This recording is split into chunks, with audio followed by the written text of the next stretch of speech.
first one I got up is a slot fade touchdown to Hollywood. So I'm gonna give you guys this is just a free for all kind of talking point here. So I put this out on Twitter to see what people actually thought about this. What do they actually see? Because I see a couple things in it. One, we're talking about Hollywood and his speed and his youth and all that kind of stuff, and I think it's great. Okay, for me, I want you to go to the back end, and then you guys can pick up the talk after this, because what I saw in this was the pickup of the lineman stunt that we had so much trouble with last week, right? So both the center and the two guards handled this three-man stunt to perfection, if you want to let it run. That's my first piece of it. Swoop, whoop, whoop. Look at that. Oh, man. Yeah. I had this one right here too. I Golly. sure did look at this too. Yeah. Right. See, man, that is how you do it. This is how Michigan beat us last year, because we weren't doing any of this. And now we got that. But the other piece that I took out of this was Jalen Milroe did not bail out of the pocket. And he could have. There's pressure around him a little bit, but he didn't have happy feet. He stood in there, he trusted those guys, and threw an absolute dime to this guy. All right, that's my piece on that. Anybody got anything they want to say? I would say, just on the wide view, I thought it was really good how Ryan Williams kind of just a little slight stutter about the third or fourth right there. That slight stutter right there, just to get that DB to get a little bit more inside. Like, I just might run a slant, because that gave Jalen Milroe enough room to be able to throw it on the outside and give just that little bit right there. So now he can stay at the bottom of numbers and then allow for the quarterback to throw you open. I thought that was really great too. I mean, the guy's young, but the one thing you can say about Ryan Williams, or what you call him, Hollywood, he gonna find the end zone. So yeah, yes, sir. All right. He's got a knack for it very early in his career. Okay. JT, anything? No, I had forgot that's why I actually put this, because I had picked this clip too. But I was looking at the wide copy. So when I saw this, I was like, there wasn't really too much I wanted to say. I mean, we know how fast Ryan Williams is and all of that, and how many times the announcer is going to remind us that he's 17 throughout the rest of the season. So over that, JT, like if I hear that again, I'm like, can we talk Yeah, about no, I'm gonna have to have. We're gonna have to take shots every time we hear him. Yeah. Hear one of the commentators tell us that he's 17 again. Okay. All right. Next clip. This is inside zone, I believe. Yes. Run. Okay. So thank you for getting to the back end real quick. So first, I just wanted you to see that our lineman pick up the stunt again. I'm harping on this just because I felt like we were fair last week, but we were very negative, in some cases towards technical things. And it's amazing how much different this looked in 1 week, right? So they got in on this, but I need for y'all to look on the other side, right? Number 4, their inside linebacker. What in the world is going on with this linebacker? How he end up going to his left when everything is going to the right? He ain't want none. That's all. So he could have been in there if he puts his arm on the correct side to that lineman and not run out of there. He makes it very hard. Also, Teague, what I see a lot of times, a lot of teams doing that cross dog blitz between linebackers where one's coming and then they anticipate him getting a cross face, and then the other linebacker's initial fit is to think on backside that it's going to cut back. Okay. But I think Alabama does a great job here. And from their center to the right guard, when they start off, they don't just fire out like normal zone blocking. They actually kind of like duck waddle. You see those two? Those shuffle. Yeah, those shuffles. Keep square. They're able to take on more stuff, and they stay square instead of letting things kind of get behind them or the early stunts get them. So I thought that was really good to just see that part of it as well. That's a little small detail that's not normal, but they are doing that, and it just gives them more ability to pick up those second level blockers or the early stunts from the D line. I love it. And I love your terminology. Duck waddle. We got JT, you need to add that in there into your playbook too blocking schemes. They like to duck waddle when we're okay. All right. Another one. Yeah, so this one here I put on because I thought that this the design of this route was phenomenal.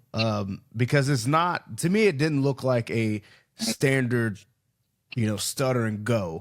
There was some manipulation here with the keys. Intention. What was that, Roman? Yeah, it was intention. It was. Yeah, But so he's kind of just standing here waiting for this ball, but you've got this crosser in here that's attracting his eyes, and you've got the post that's attracting his eyes. So I think at first look, you're thinking that this might be some kind of scramble drill, and it's not. He's actually being patient here, trying to wait so that he can take off and throw at grass.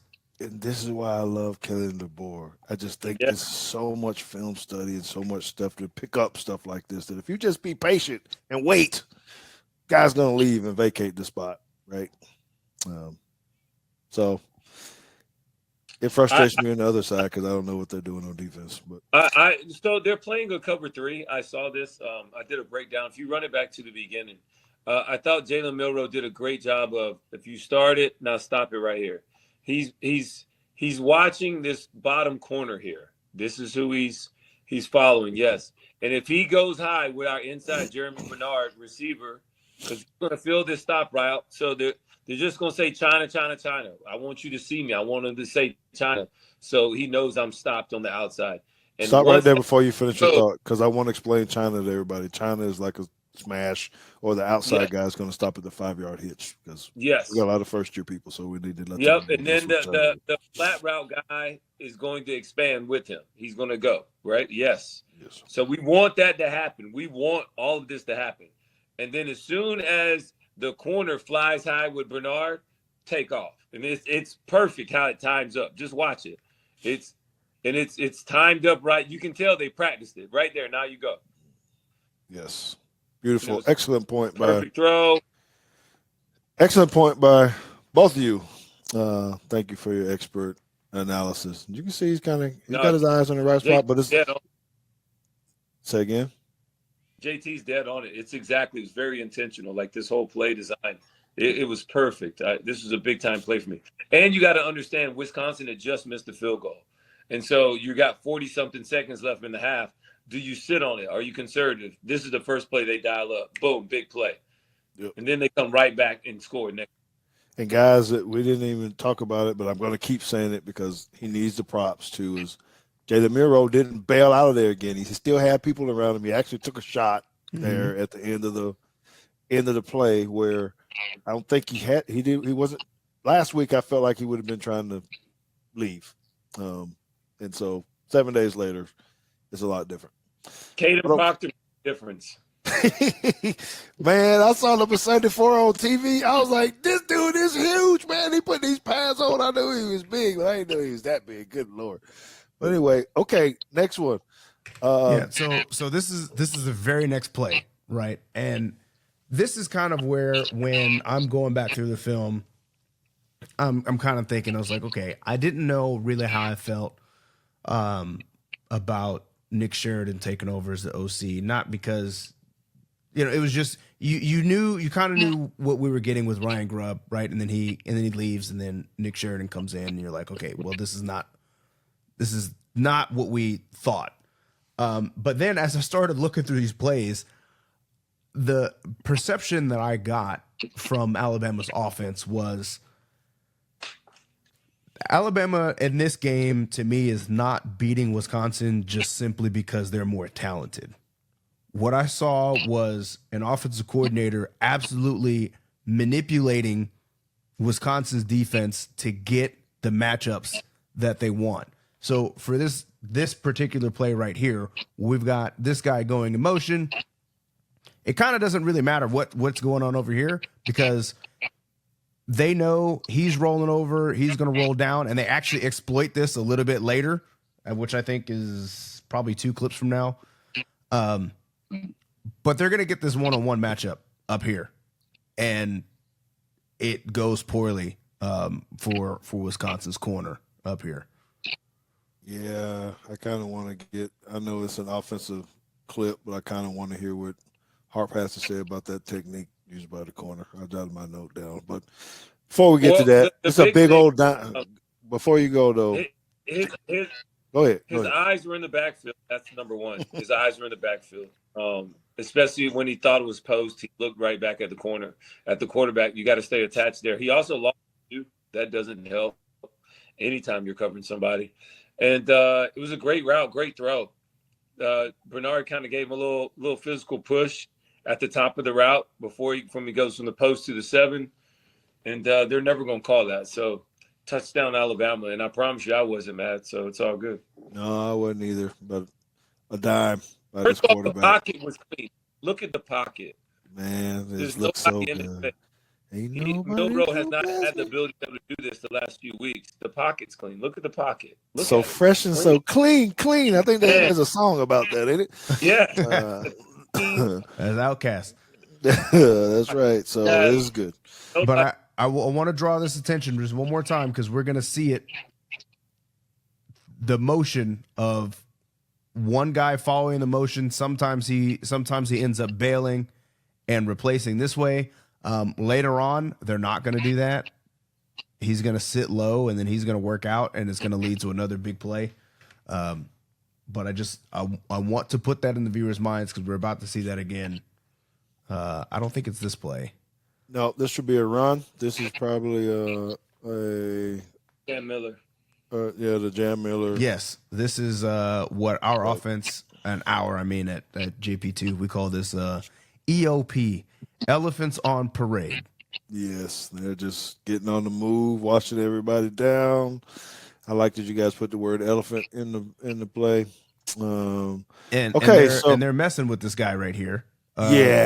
Because at the wide angle, let me get rid of this drawing here and get back to it.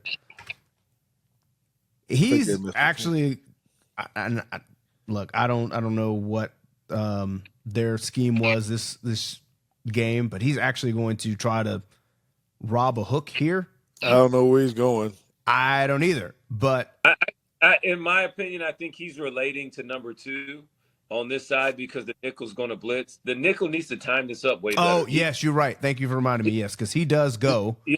He's never going to get there from that wide. Never. I don't know. I don't know who he thinks he's fooling. So the other guy that I'm talking about the end man on the line of scrimmage is a problem. This is the one I want. No. Their defensive end or backers. So what I want you guys to see this, and then later when we get to our defensive plays, I want to point this out because this guy, when you actually run it, he doesn't tighten down. Not taking anything away from our play design, but I think it's what we're talking about here. So you guys were just pointing out that linebacker was going out to try to get to this hook curl. Yeah, he's trying to replace this. But the defensive end, when you watch this, all of our elephants get on the parade going to the left. That guy doesn't go to his right. So let it go so we can watch this. Well, and then the other thing that makes this so difficult too is that since he's leaving and then this guy's coming in from off screen, they get so much movement that the end of the line of scrimmage moves from here damn near to the hash. Like they have shifted the entire box over this way. So there's no way the nickel's going to be able to get to this. That's right. So why this is running, take a look at that. I can't see what number that guy is, but the defensive end backer. Oh, he goes way down inside. So you got, good Lord, look at that. It's farther than what JT said. Yeah, so here's the guy finally showing in the frame from the blitz. The linebacker leaves because he's replacing this guy, and I don't see. What in the world could that ref be looking at? Because ain't nobody there. I don't know. He's just looking at the play. What he? Yeah, no, he's enjoying the show now. He just got to figure out how to get out the way. What he looking at? He's like, oh man. Anyway, touchdown. I love it, man. It was good. So I'd have been close to my prediction. I said 41-17 17. We got 42, and they did miss 2 field goals, so they would have had 16. But anyway, Yeah, this is exciting right here as a running back when you see nothing but the student section in front of you. Yep, unless you're Daniel Jones and you fall down when you get ready to run a touchdown. Okay, that was cheap. My bad. That was cheap. Okay, I think we got one more offensive play. Last one here. So this is the same thing I was talking about. Let's go. I guess this is the wide angle. You got the motion here. So here he goes. They're going to bump somebody over. He's going to drop to the middle of the field. And because there's no receiver out here, you just got these two. And it looks like they went single high. We got one guy playing in the middle of the field. Yeah, there's no corner.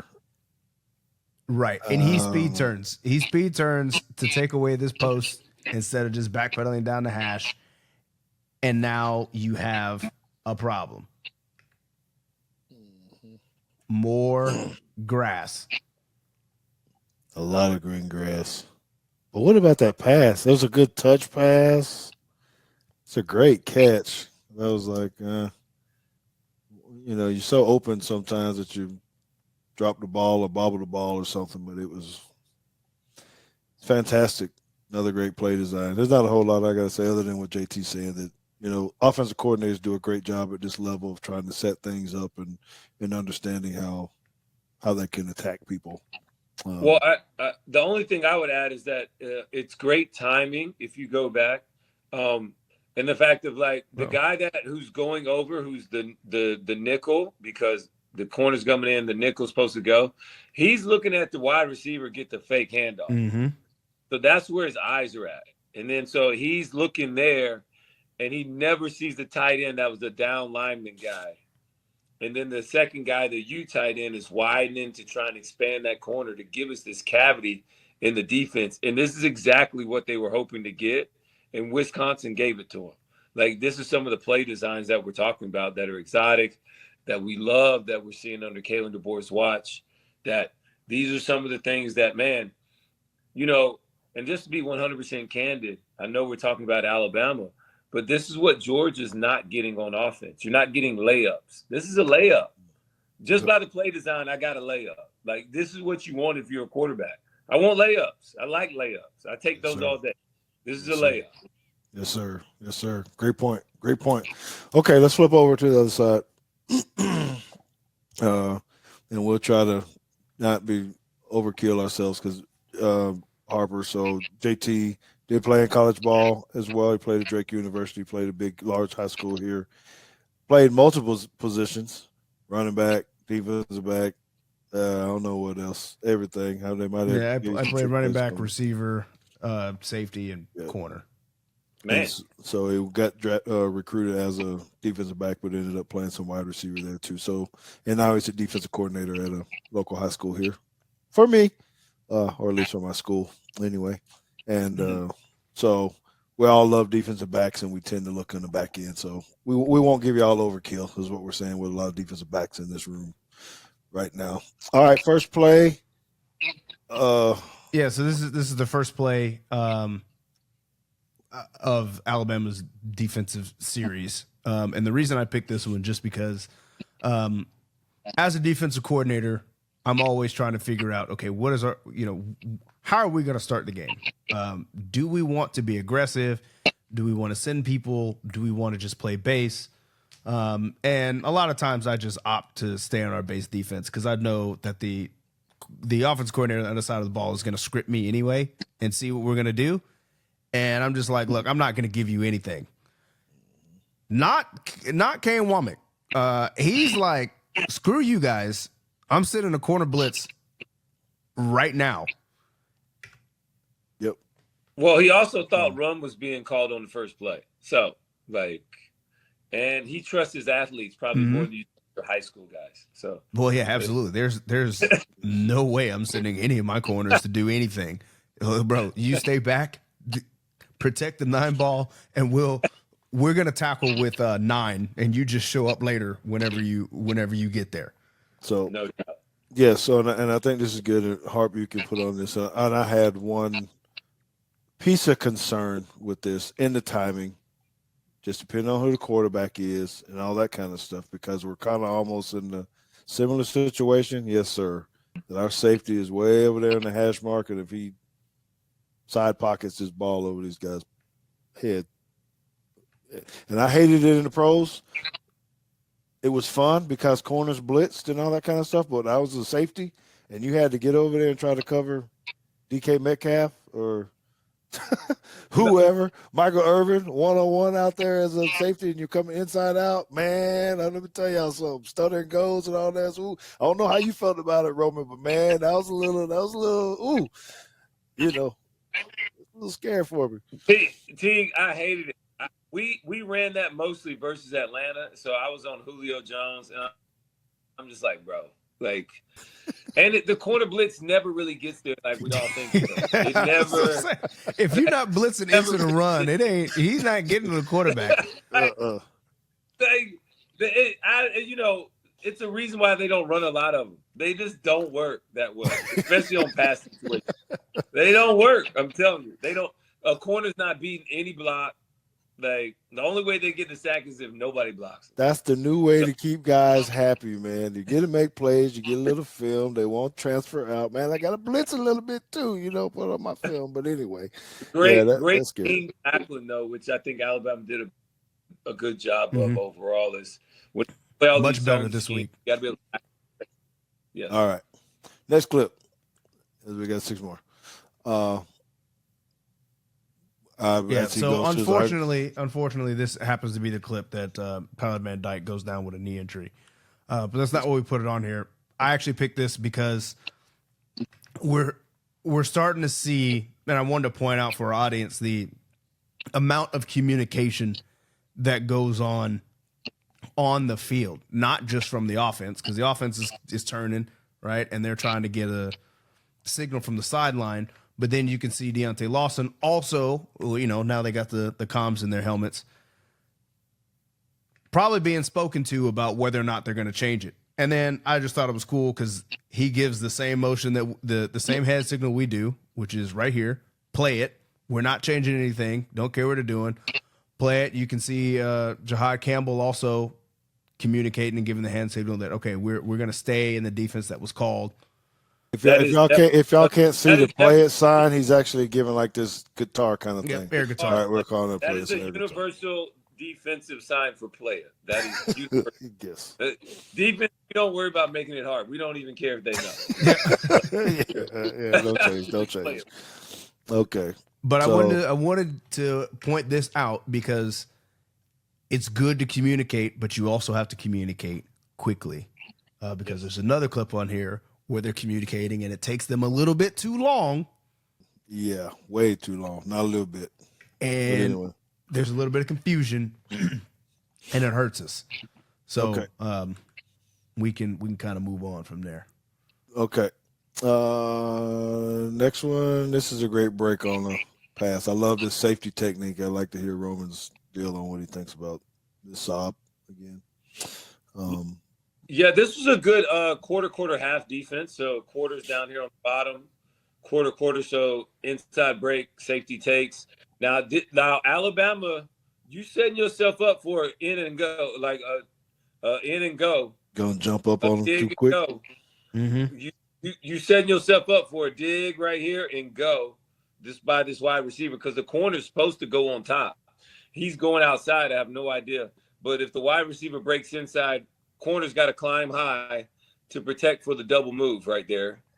And then up top, they're doing a good job of just playing cover 2. They're just showing it differently. Yeah, but you got a pole runner here too, which I don't know. I don't know how often we do this, but I saw this. I was like, oh look, we got a little bit of a Tampa 2 going.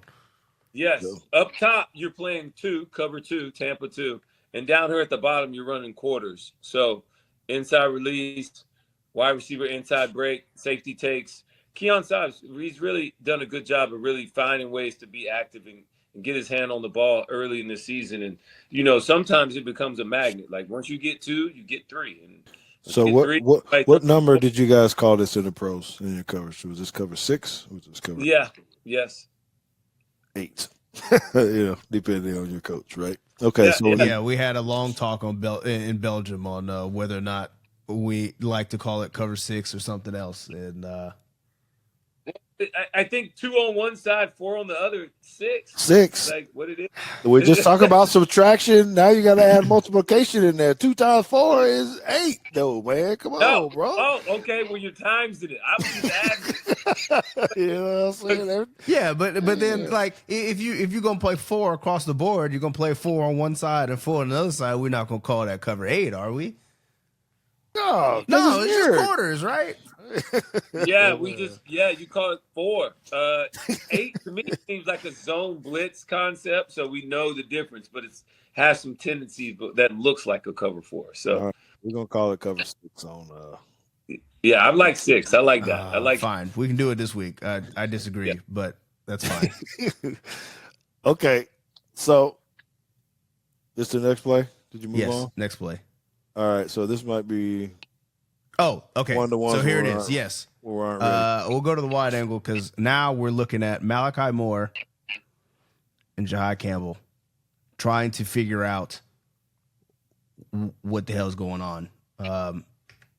So you can see Malachi getting frustrated because Jahai's not listening to him. I don't know. Maybe he can't. Well, I can't imagine. Linebackers don't get listen. Linebackers don't listen, man. They get tuned in. They try to worry about the run and all that other stuff.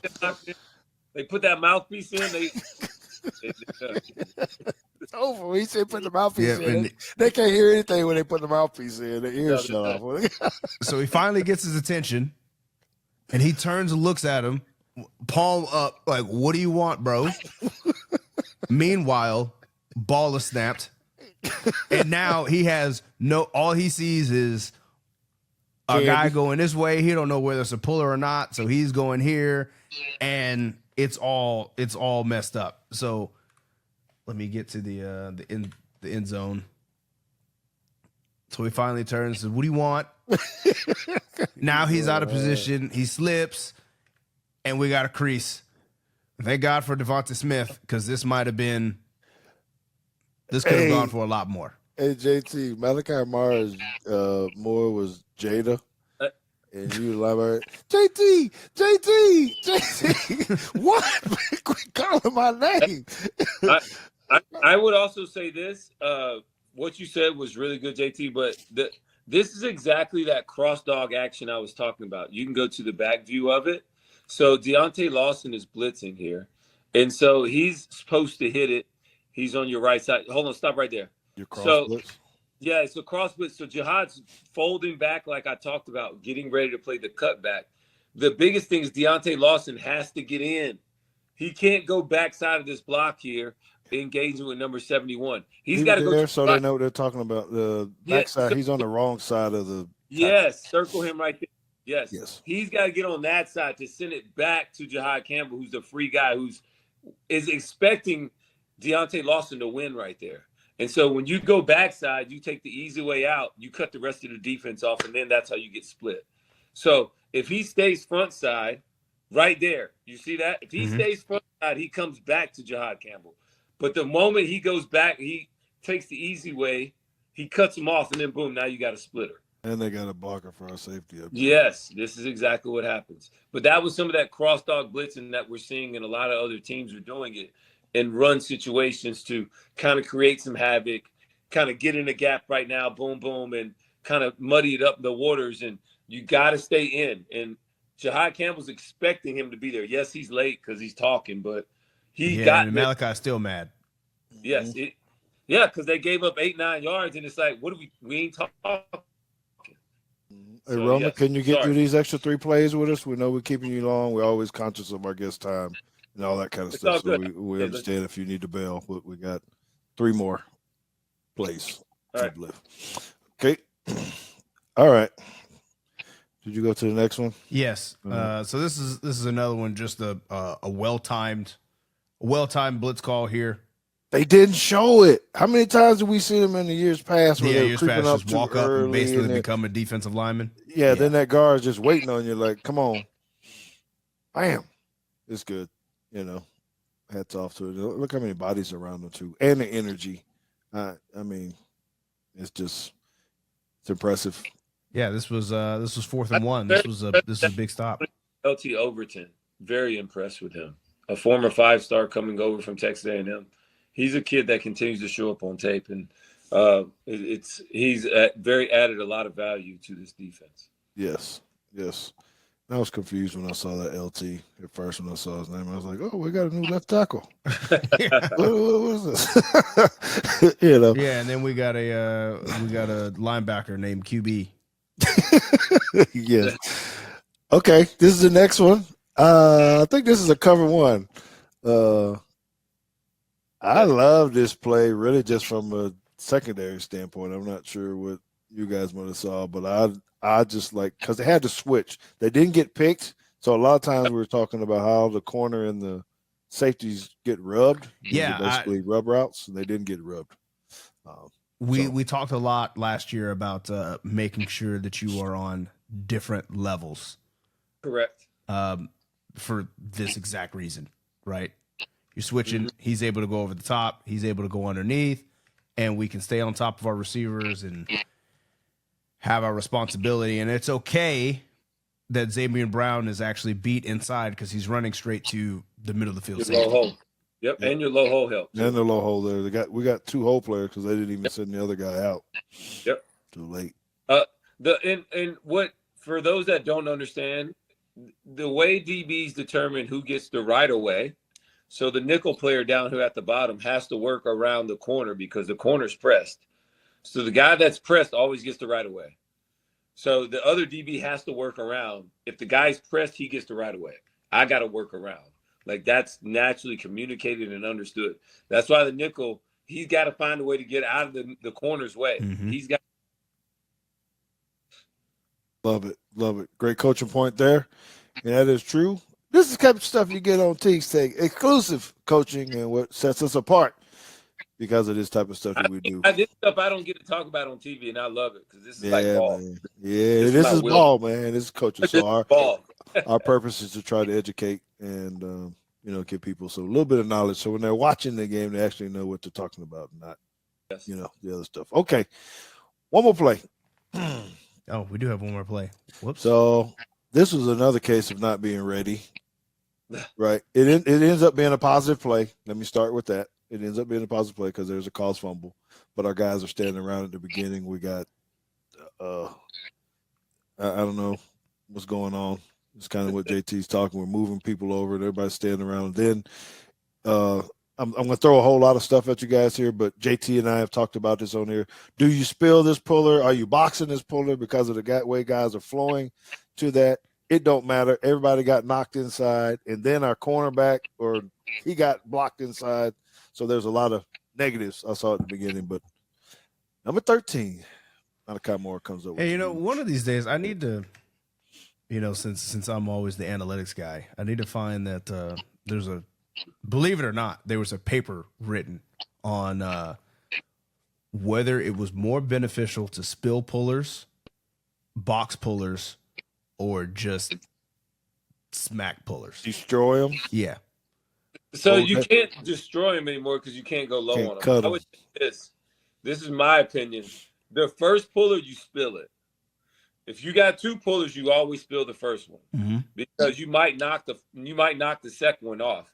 If you box it, you got to understand the offense is expecting you to box it. So you actually play their hand when you box every pull. So, they expect that. So, I want to make sure I wrong on, especially with 2 pullers. I got to wrong on the first one. Make that thing bounce. That hesitates, and now we keep running. Alabama's biggest problem was they weren't lined up right. Yeah. So, LT Overton is on the wrong side. You don't have an end on the other side. Yeah, you got 2 ends. They're both standing right next to each other, and the ball's going over there. Yeah, Quay Rusaw's right, number 4. LT Overton's wrong. He's on the wrong side. He's got to get it. You don't have an edge. That's why when you're spilling that, you're spilling it to nobody because everybody's wrong. So it's different. I need to piggyback on what Roman said because that's an excellent point. Because what we did with the Cowboys and what Zimmer probably still does is he spilled both pullers. So Yeah, he I like wanted to spill both of them. He wanted the other guy to basically keep forcing it outside. JT says it Make 'em run over and side- over and over Yeah. again. The best tackle on the field is the sideline. Make them run to the sideline. So Make 'em spill run it. side- Make them Yeah, spill it again. If there's 3, spill it again. No, You I know. was taught the same thing. Like if I'm a DB or something, I got to put a cap on it or edge on it. That's different. But those inside guys, spill it. I want to make the running back bounce. Everybody's fast. We'll outrun them. We'll go hit. It's true. That's Yeah, right. I mean, you can't make it to the end zone if you keep going sideways. That's just how that works.